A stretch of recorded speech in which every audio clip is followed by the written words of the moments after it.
வஞ்சனையால் தேடின பொருள் குறைந்து போம். கைப்பாடாய் சேர்க்கிறவனோ விருத்தியடைவான். நீதிமொழிகள் 23ஆம் அதிகாரம் வசனங்கள் 6 முதல் 12 வரை. வன்கண்ணனுடைய ஆகாரத்தை புசியாதே, அவனுடைய ருசியுள்ள பதார்த்தங்களை இச்சியாதே. அவன் இருதயத்தின் நினைவு எப்படியோ அப்படியே அவன் இருக்கிறான். புசியும் பானம் பண்ணும் என்று அவன் உன்னோடே சொன்னாலும் அவன் இருதயம் உன்னோடே இராது.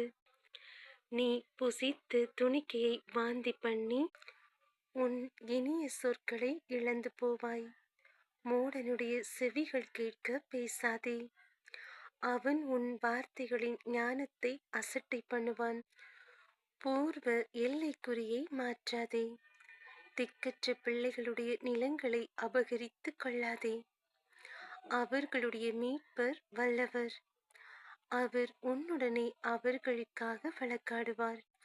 உன் இருதயத்தை புத்திமதிக்கும், உன் செவிகளை அறிவின் வார்த்தைகளுக்கும் சாய்ப்பாயாக.